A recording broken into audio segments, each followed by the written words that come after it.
Hi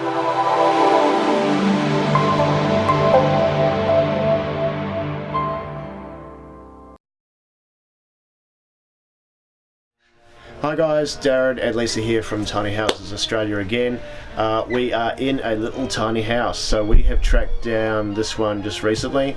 In fact, the person who built this I've been following a little while on Instagram and Facebook, and this is actually his third build, and his name's Ben. He's with us, and here he is. So thanks for joining us, Ben. No worries. Thanks for having us. And yeah, so this is your third build now, I believe. Yeah, that's right. Excellent. Yeah. Okay, so obviously, so you've been interested in tiny houses for a while. How did you first, do you remember how you first came to even hear about them? Yeah, the first time I saw it was on Facebook. Yeah, okay. And I saw some photos and I thought, wow, that's amazing. Yeah. It's incredible what you can do with a small space. Yeah. And my background's in interior design, so Okay. I thought, maybe I could do something like this. Excellent. And we've got a country property, and there was an old caravan Yeah. that was just in the tip. Yeah. So I thought I can remove the caravan, and I've got a chassis. So I did. So that was your first one. chassis, okay. Yeah. Cool. So before you tackled your first one, had you had much building experience or? Not a great deal. I built another tiny house that's not on wheels. Okay. So I built a small farmhouse. Yeah. And pretty much trial and error, and asking friends and asking builder friends for advice, and just, I suppose I got confidence in doing that to be able to do something myself. Excellent. And I thought, I'll give this a go as a bit of fun and a hobby. So for people out there that maybe have not got building experience like us, that are about to embark on this idea of building their own tiny house, is it doable, do you think? Is it beyond the realm of most people, or do you think it's pretty doable? I think it's pretty doable. I think a lot of people I know that have done it with no building experience, or with really minimal building experience. Look, I'm not a builder by trade.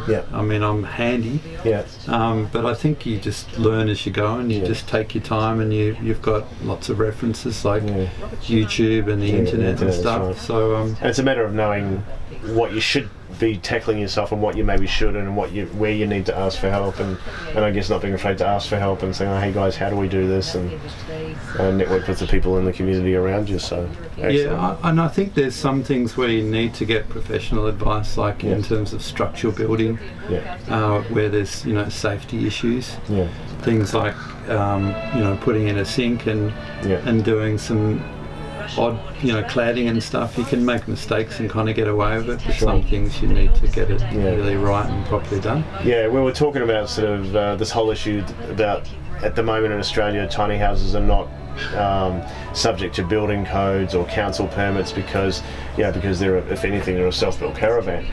But having said that, I've always said to people, don't just whack together any old things. Make sure that you work with a builder. If you don't have the skills, make sure you work with a builder to make sure that what you're doing is structurally sound. And then the design aspects of it, go for your life, but make sure that you know what you're doing, and make sure you work with someone to make sure it's structurally sound. Absolutely. So it's not going to blow over and you're not going to kill yourself, because that's not going to be good for any of us in the industry. That's right. So there we go. So excellent. So do you remember which particular tiny house it was that you first saw? Was it a particular one that sort of caught your eye that you remember, or was it just one of many? It was just one that I saw, and then I think I googled and hit images on tiny houses. And then you go, oh my god, look at all this. Excellent. I think I saw a traditional barn cottagey looking style of one clad in cedar, and it just had that whole tricky look with the pitch roof and whatnot. And the interior was pretty flash. Yeah, because you got that tumbleweed style, sort of really ornate, cottagey, cutesy sort of look, and then you've got other tiny houses that are more sort of almost rectangular boxes, really slick, really modern. And there's everything in between as well. So there's room for really rustic designs and finishes, and really modern ones as well, which is excellent. So when did you actually start building your first one? Because this is number 3, so has it been a while since you first started your first one? Yeah, about 3 years ago. 3 years ago? Yeah, I did the first one. I probably took 9 months to build it. Okay. The second one was bigger, probably twice as big, and that took about a year. Okay. And this one's taken about 6 or 7 months. Okay, so you're getting faster. I'm getting quicker. I'm getting better and quicker and more confident. I think Excellent. that makes it. And having your stuff, like having your windows and your doors and things before you build, and then putting a bit of time into designing definitely helps. Well, especially if you're wanting to do it on a budget and you're wanting to use reclaimed and recycled materials. If you get the doors and the windows, and you know these are the windows and doors, etc., that I'm going to use, then you can sort of frame around it and sort of use that in the planning, I guess. Yeah, for sure. Yeah.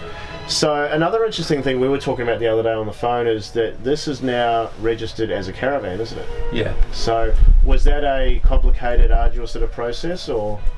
I think if you stay within Vic Road for Victoria, the guidelines of really it comes under a homemade caravan, so they want to have the lights in certain places and a certain amount of lights, and they want height, widths and weight. Right, so as long as you stay under those height, width and weight issues, and as long as obviously your trailer is rated to carry the weight of what you're building on it, those sort of things, and as long as your vehicle is rated to tow the load that it's going to be towing, then you should be fine. So. Excellent. Okay. So you could now tow this anywhere you like, pretty much. Anywhere within Australia. Anywhere within Australia. So excellent, which is good to know, because as we were talking about earlier, compared to America, we've got so many more restrictions weight-wise than they have in America. You said earlier you spent some time in America as well, and some of the tiny houses over there are just really, really heavy. So the challenge that we've got here in Australia is building and keeping an eye on the weight. As I said to someone yesterday, is this constant battle or balance point between time, money, weight, and everything in between, to get the build done and get it done on a budget. Excellent. So this one, so what's the plan for this one? I believe this one is actually up for sale, is it? Yeah, it's up for sale. This was originally going to Byron Bay as an Airbnb, so it's made quite light and breezy and good for a warmer environment. Excellent. It's got an outdoor shower, so you can come in after you. We'll make sure we check that out in the tour in a minute, you guys. Okay. Yeah. Excellent. So is this going to be? It sounds like you've got the bug now. So are you looking at building another one? Have you got one already in the mind and the plans? I've got another one, that I'm kind of creating in my mind and doing some drawings. I've got someone else that's approached me to make one to spec for them. Okay. So is that the same one, or you got the one you're planning plus another one that's been? I'm planning on doing one for myself. Okay. And then for a customer as well. Okay. And are these bigger yet again from this one, or? Yeah. This is quite a small one. Okay. Probably around the 25 foot. Okay, so the next one will be more. And is the next one, because this one, as we'll see in a minute, you guys, it does have a little kitchenette, but it doesn't have an indoor bathroom. So the next one you're planning will be more of a fully self-contained with a bathroom. Yeah, all the bells and whistles. Excellent, good stuff. Yeah. All right, and so what we'll do, guys, is we will jump outside and we'll have a bit of a look around the outside and the inside of the tiny house. And we'll get Ben to give us his thoughts on what he did, what he used, why he did it, and we'll go from there. So we'll see you in a bit.